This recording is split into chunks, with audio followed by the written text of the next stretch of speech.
10:38 a.m. Pacific Standard Time. And he kept screaming, staring at the open window, at the brilliant sky beyond. He turned the gun around and looked into the barrel, screaming. If she had done what he had told her to do, she would still be alive, unharmed. She should have trusted him. She hadn't even listened to him. "Shoot him, Daddy!" she had yelled. "Steffi!" What did he do now? What was expected of him, the trained dog? The crowd was still shouting, yelling. What did they have on their minds? Did they want more blood? Or money? Were they angry because they thought they weren't going to get the money? He did not want to go to the window. He did not want to see what had happened down below. But just as much, he did not see the necessity for letting anyone know he had survived. He did not know that he had. He did not know if he cared. He did not know if caring mattered. He had not moved. He recognized what he was feeling. He had felt it when his mother had died, when his marriage had broken up, and again when Karen had died. The feeling that it was time to quit, that he would be better off dead. It was on him all over again, as if it had never really gone far away after all. Something in us always wanted to die. No forgiveness, never any forgiveness in life. What did it say of a man if he outlived all the women who had ever loved him? A man like him with a gun in his hand. What did a gun mean except death? He shuffled back to the east side of the building and picked up the radio. "Inside! Joe, if you can hear me, repeating, we are inside and some of the hostages are beginning to reach us." He decided to leave the radio on. From the street came a voice calling for the money. What did they used to call those guys at the ballpark? Leather lungs. $6 million for arms, guns. Shoot him, Daddy. Millions for a bridge. Millions upon millions, as if there was some use at all to the money madness and the hoarding up of treasure. As if it could add a day to your life. As if you could eat more than 2 eggs in the morning, Steinbeck once said, which was all you needed to know about the limits of life. What had Stephanie been looking for? What lessons in life had made her believe in it? What had made little Tony believe in revolution? $6 million. The president of Claxon was down in the street, looking at the ruin of his corporate headquarters and wondering if his insurer was going to bug out on him. Leland had worked for an insurance company, so he knew it was damned well going to try. Insurrection? Acts of war? No, the arms deal itself, which, because it was outside the law, voided Claxon's coverage. It made Leland smile. How much pain can you inflict on an oil company? How much could it absorb before the stockholders insisted on people going to jail? He had 2 rounds left in the Browning. All he needed. Merry Christmas, everybody. He started up the stairs again, crying like a child.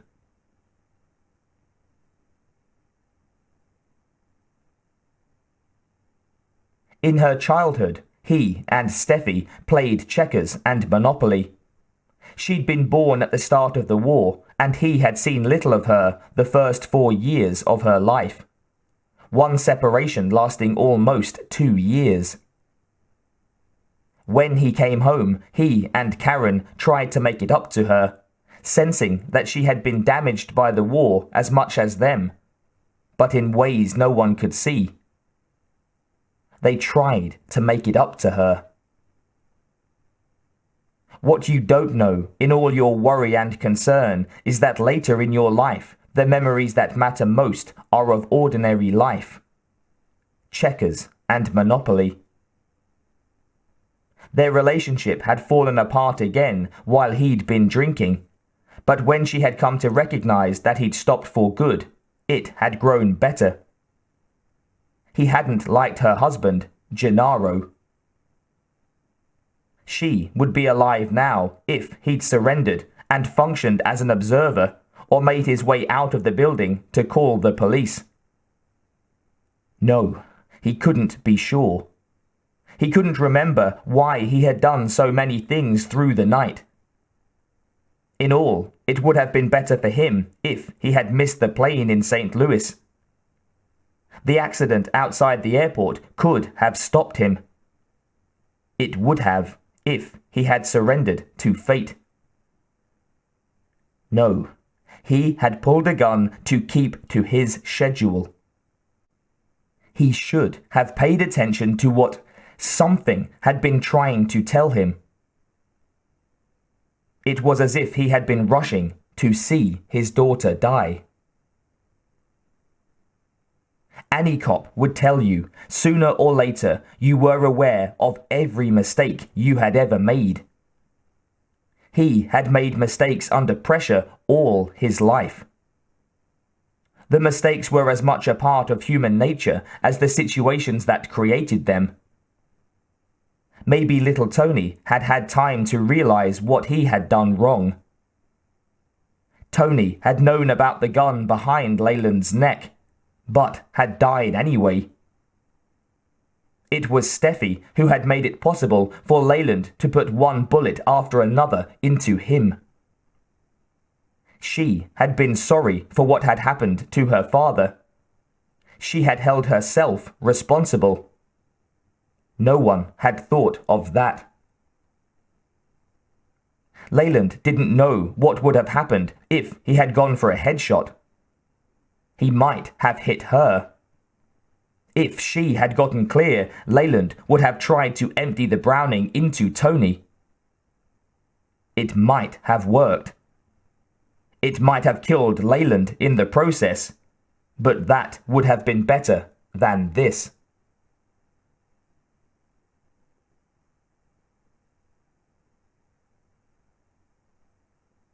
He pushed out onto the 40th floor with the Browning still in hand. No need to be cautious. He shuffled past the boardroom, where the table was piled high with cash, around towards the staircase to the roof. He was thinking now that he had to do this quickly. If the police were in the building, they were coming upstairs. Slowly, maybe. Cautiously, carefully. But they were coming. His autonomy in here was almost at an end. He moved more quietly when he reached the corridor to the staircase. He could hear her in there, thinking she was safe from attack from below. He was reminding himself again that he was a victim, that his daughter would be alive if not for these people, including this person. She would have died hours ago if Leland had caught up with her. He had understood the risk at the start. Maybe Steffi had understood it too, but he did not see how that changed anything. He had to keep himself going just a bit longer. Maybe they would figure out who had done what in these last few minutes, the real order in which things had happened. But there weren't going to be any witnesses to dispute Leland's version of events. You spend all your life behind one badge or another, not knowing if you're a good cop or just lucky. But one thing finally does become clear to you. Better than anybody else, you know how to commit a crime. The Torah said that you weren't responsible for what you did while you were a victim of a crime. The argument hadn't worked for Patty Hearst, but it would for him. Rule 1. No witnesses. He was not going to jail because of some corporate thief's $6 million. Under the circumstances, what had been good for little Tony and 9 others of his gang, and Stephanie, was going to be good for Claxon. As much as he could, he was going to inflict pain on these people. He swung the Browning around into the staircase. Freeze! Kamerad! Speak English! Hands over your head! She was a little girl, plump, with rosy cheeks and green eyes. She looked hardly older than Judy. Judy was even taller. At the top of the stairs, with her, were more rockets in launching tubes and enough other ordnance to hold the building for a week. If they had had the personnel earlier this morning, the gang could have come out of the building to drive the police back, inflicting heavy casualties and damage along the way. Do you have an assault rifle or machine gun up there? She looked confused for a moment. Then she nodded. Yes. She looked like somebody's babysitter. How old could she be? 20? 22? I can see you very well, Leland said. Do you understand me? His nerves were crawling with self-disgust. I want you to pick up a weapon by the barrel and 2 magazines of ammunition with the other. Don't move too quickly. She did it, looking relieved, he thought. He saw her less well than he had said. The daylight filled the open door behind her. She had that dark red hair, a full to the shoulders head of it. Beautiful. Come down, 1 step at a time. He was trembling. He wanted her to get close enough for him to kill her with a single shot before she realized what he was going to do. He wanted to stop sentimentalizing her. He didn't know who she was, what she had done, or the people she had killed. If she had been up here at dawn, she had killed the men in the helicopters and had tried to kill him. Another mistake. This was the price of failure. She was at the foot of the stairs, holding a Kalashnikov, looking into his eyes, frightened, trying to smile. She had perfect teeth. He had the pistol low, so she would not believe he was aiming it at her. He shook, quaked. His bladder opened. As he raised the pistol, she realized that he had allowed her to live these extra seconds only to carry the gun to him. She started to scream. Leland could see that she had never lived, that she knew she was dying without ever having experienced most of the natural course of life. Leland thought of his dead daughter, Steffi. And then he shot this bitch in the forehead above the bridge of her nose.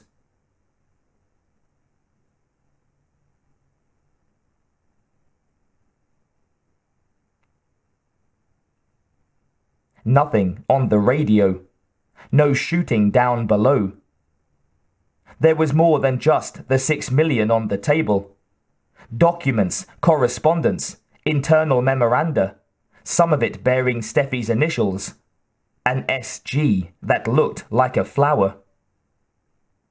He wasn't going to worry about police problems.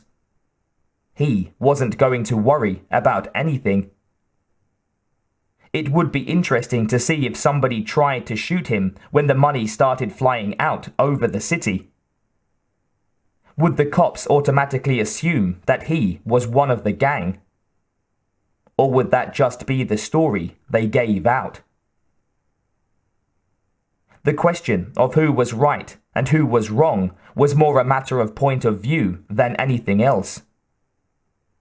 If you were in a helicopter, you just might pull the trigger because the money was out of reach. You wouldn't even know why you had done it.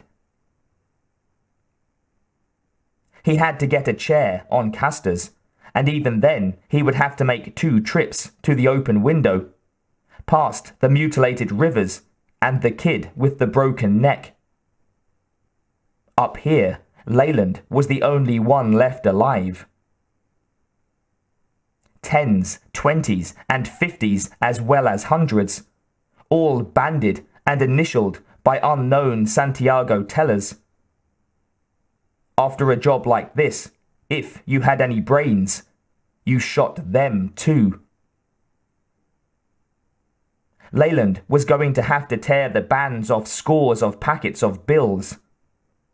Rivers and the kids were in rigor mortis now, complete with bright post-mortem lividity, like a couple of starched shirts. Smart guys. Stiffs. Leland's leg was beginning to hurt again. He didn't know if that was a good sign or bad. The first packets seemed to disappear into the haze, so Leland opened 5 at once before releasing them. From the street came a shout, then cheers and screams. Leland could hear a helicopter approaching. He pulled the chair back out of sight while he opened all of the remaining packets of bills. At the window, the air caught them, carried them upward in a spangled cloud. More screams from below and horns blowing as he scurried after the second chairload. 6 million. 6 million more figuring the building. The helicopter, swinging back and forth outside, held a guy with a television camera. Leland made sure to stay back out of view. Maybe they would figure out who had thrown the money from the window, but they weren't going to be able to prove it. He opened all of the packets before he wheeled the chair past the bodies, and the money lifted up like the last fireworks on the 4th of July. Leland could hear automobile horns from all over the city. He gathered his equipment for the trek downstairs.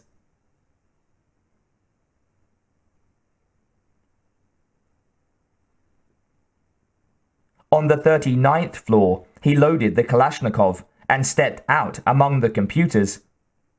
He stopped, seeing what he had planned wasn't going to work. He had been about to empty both magazines into the equipment. It wouldn't matter. That was part of the new magic that the young understood so well. It wouldn't make any difference. Whatever he destroyed here could be replaced quickly, or the workload distributed elsewhere. The people in the field probably would welcome the challenge. He threw the gun down. Let the police find his fingerprints. In fact, he'd see if they were good enough to find them. One thing that was not going to happen: the police and Klaxon were not going to make him the fall guy. Not even for his goddamned trick badge. 6 million and the building. That was enough damage. Maybe as much as 25 million. Enough to trigger panic selling on Wall Street. The president of Clarkson Oil, whoever he was, could not yet imagine the trouble Leland was going to bring down upon him. Somehow. None of it was going to bring Stephanie back. He wanted to know when, how long ago, her life had slipped beyond his reach.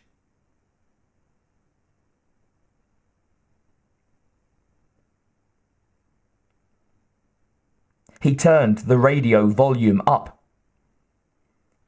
"This is Leland. I'm coming down." "Hi, Joe." It was Al Powell. "Where are you?" He did not want to be caught in a lie. "The 39th floor, on my way down from the 40th. I just got the last of them up here. Did you get the one down there?" "We haven't seen anybody. Now what do you mean you got the last of them up there?" "I told you I heard them say there were 12. I kept a very careful count. Since I went off the air after 9 o'clock, I killed 4 more. Including little Tony." Taco Bill let out a rebel yell.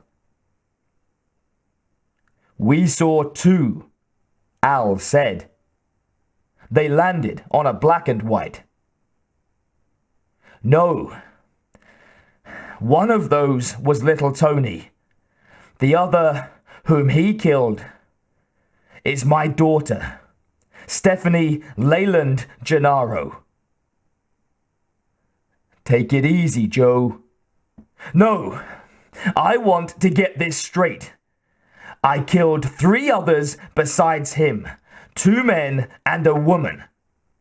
The woman is the last. She's on the 40th. I told you I kept count. I killed 11. Come on, Joe." He was on the 38th floor. "No! You listen to me, damn it! There was one downstairs. If you're not sure if you have him, make sure. His name is Carl. I killed his brother and he knows it. He's a tough bastard, covered with dirt and blood. Find my granddaughter. She'll tell you that one of them was covered with soot and maybe blood. That's the one I didn't kill.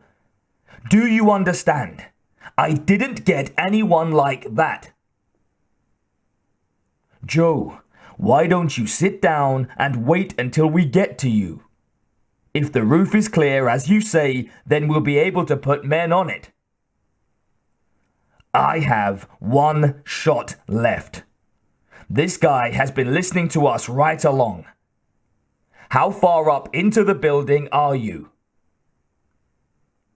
"There are people coming out of all 4 staircases.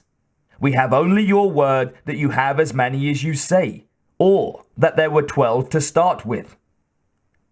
"I'm not asking, Joe. I'm telling you. Appreciate our position. Let us do our job." "There's one more," Leland said. The pain was increasing, but he had fallen into an easy, slow cadence that allowed his arms and shoulders to take his weight on the banisters. He was finished. He was going to get out. He needed medical attention. At the rate they were going, the police wouldn't get to him for hours, even if they came down from the roof. If they tried to lift him to a helicopter, they might just drop him down to the street. Accidents happened. All concerned would be better off if this thing remained a mystery. He marveled at himself. He was still afraid of falling, even after Steffi had already done it. It made him sick to his stomach.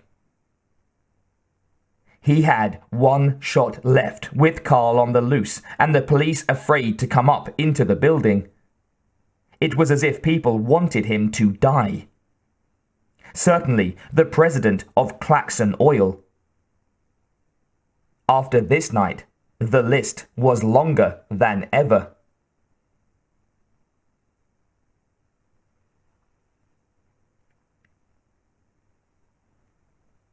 On the way down, he tried to figure out everything that had happened and where all the bodies were. But he was too tired. So tired he wasn't sure he was going to be able to remember even after he'd had the rest he needed. He would let the other people worry about it.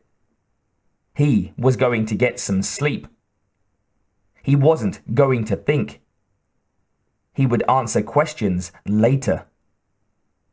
The first person he would talk to was his lawyer. At the 32nd floor, he thought of looking again at Steffi's office. If he wanted to live, he would have to forget things like that. After the medical attention, he needed a bath, one given to him, a meal and a night's rest in that order. He wanted to see his grandchildren. He wanted to talk to Kathy Logan. The kids had a father, but Leland wasn't sure they wanted to be with him. They weren't that young, and Leland wasn't that old. It was a thought and a reason to live. At the 28th floor, he had to stop to rest. He sat down heavily, stretching his left leg stiffly across the stairs. Both legs ached. His back, his chest, and his arms. Coming down, when he tried to ease the strain from one part of his body, another would begin to give way to pain and then spasms. He knew he could make it. He would be all right once people could see him, once cameras could pick him up. That was what he wanted. He wanted to get better. He wanted to get healthy, eat a steak and a baked potato. He wanted a meal that started with a shrimp cocktail, about 8 fresh jumbos. He got up.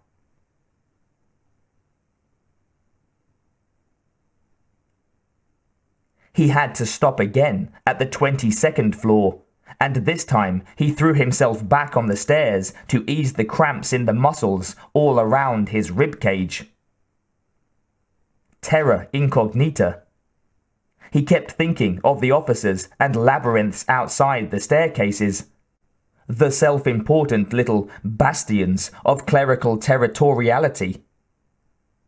What if he opened the doors and found more computers, more value, more magic beyond his grasp? He kept going, thinking that an old man believes in himself in spite of the changing evidence, in spite of everything.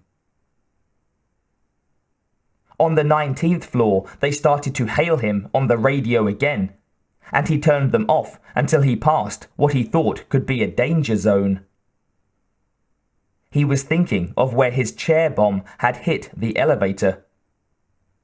The wreckage he had seen on television opened the possibility that one, more, or all of the staircases were unsafe, exposed, or both. If hostages were hiding in the middle part of the building, he had not seen them. He did not want to see them. He had one bullet left, and he did not want to scramble the wrong person's brains by accident. The staircase was intact. The blast must have gone straight out the windows. Maybe the building wasn't that badly damaged. He gave up as unnecessary risk the opportunity to look out on the 2 floors.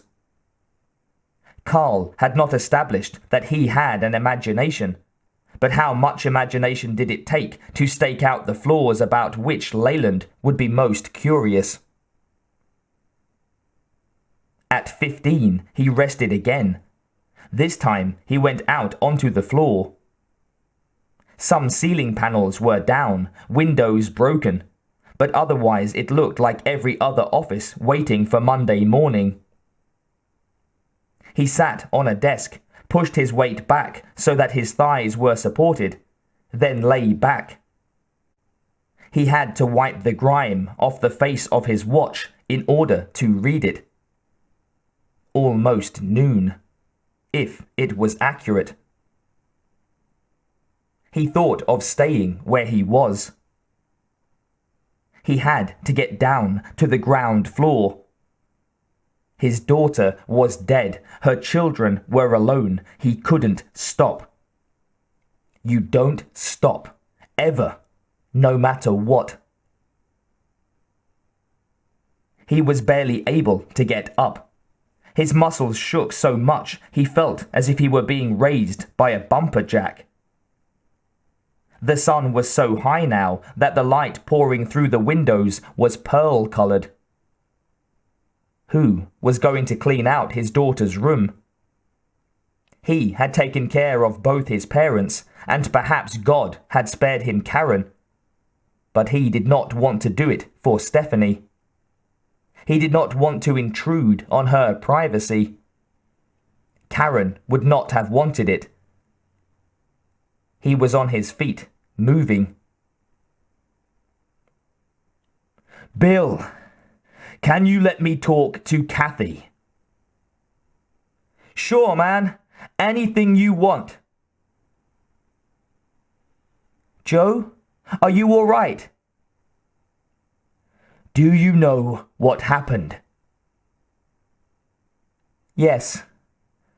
I'm sorry.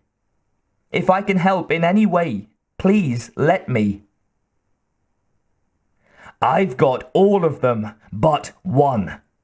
There's still one running around in here. The television picked that up. The police say they have no way of being sure, one way or the other. Can you stay where you are? Can you tell the police your location and wait for them to come for you? This fellow is listening to every word we say. He's in here somewhere. Joe, he's not your responsibility. She's telling you the truth, Joe, Al Powell said. Look, I believe you. I don't want anything to happen to you. I'm not looking for him.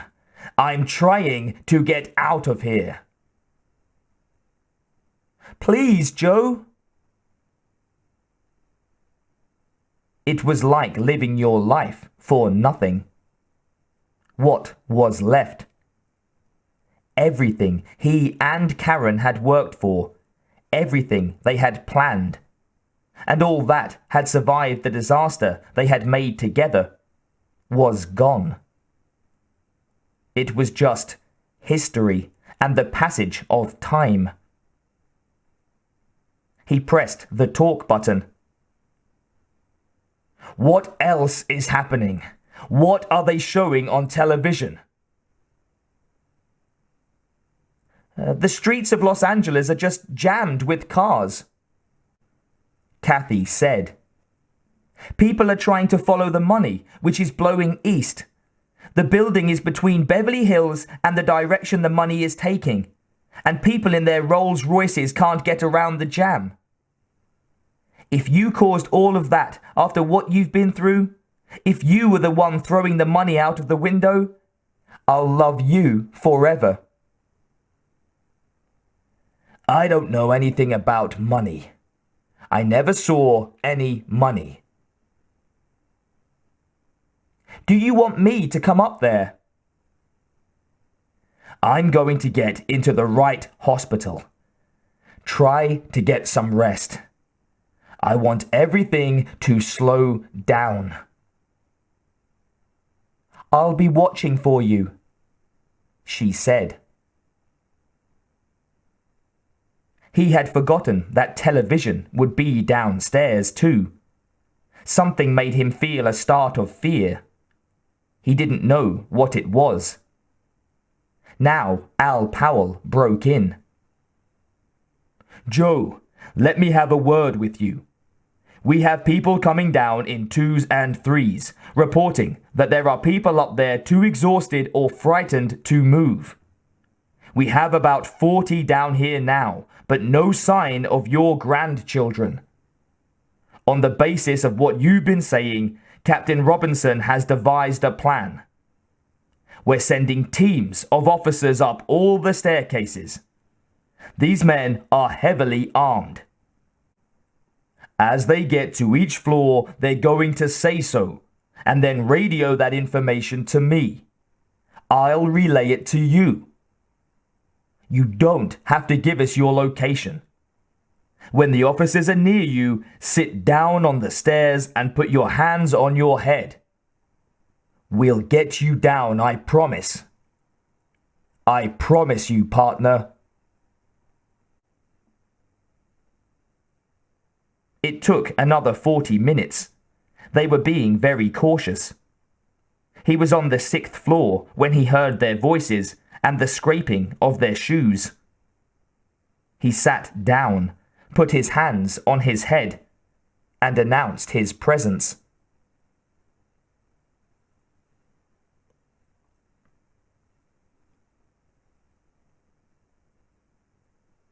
It was as if he had been away, out of contact with people, for years. After they disarmed him and Al told them on the radio they had the right man, 2 of the officers picked him up and carried him down the stairs. There were 6 of them altogether, all trying to talk at once. Just as well, for he had nothing to say. He dreaded the talking he was going to have to do. He had lost weight. He could feel it in the ease with which they carried him, then passed him to their fellows. How are you doing? Okay. I'm okay. You tell us if we bounce you around too much. No, you're doing just fine. He could hear the roar of voices from above the 2nd floor, even through the steel door to the lobby.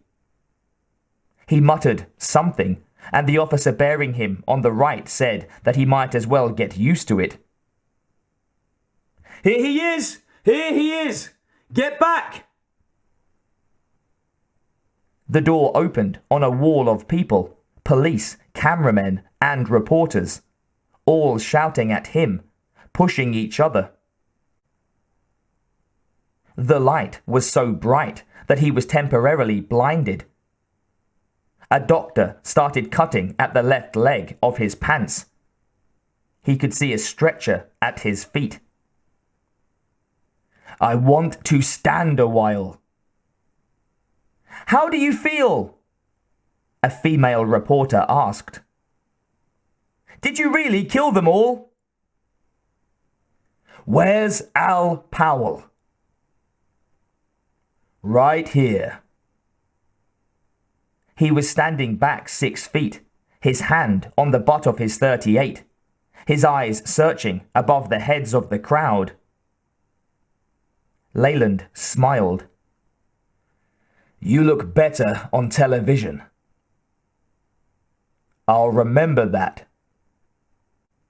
He stepped away, not looking at the short, dark-haired white man on his left. This is Captain Dwayne Robinson. We're going to have to ask you a few questions, Leland. We're studying the videotapes now, and we're very interested to see who got rid of that money and why.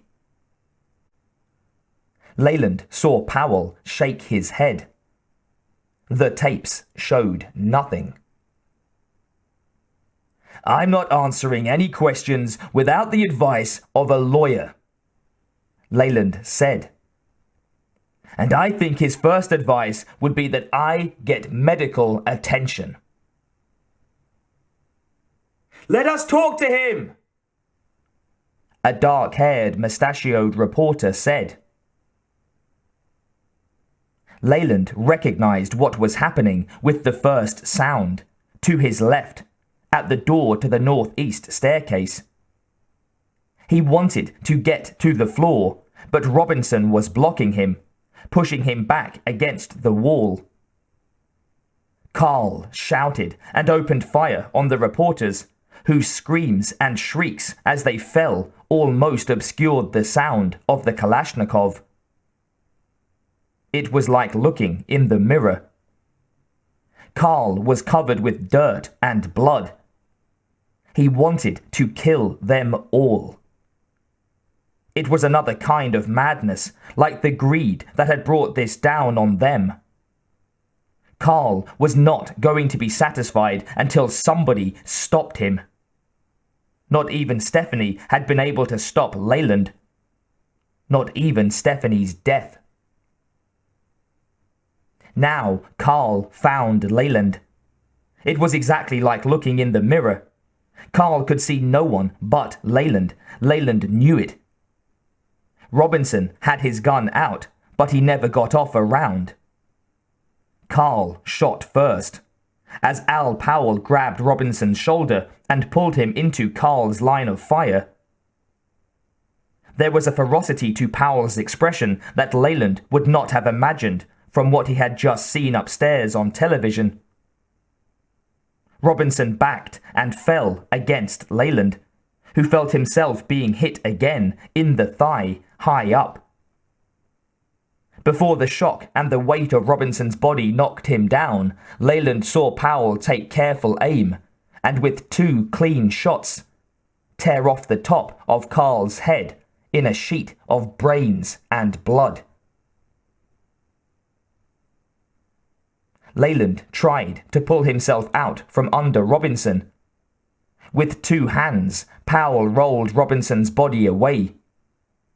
He tore at the leg of Leland's trousers. The blood felt as if someone had poured a bowl of soup in his lap. "Medic! Medic!"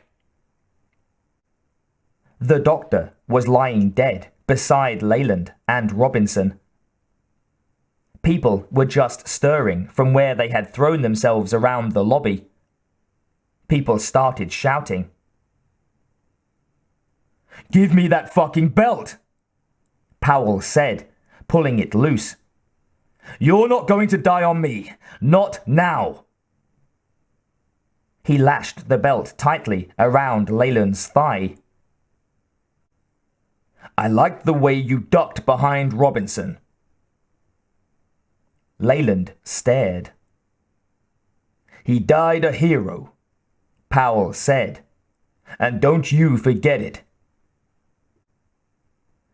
"I wish you hadn't done anything."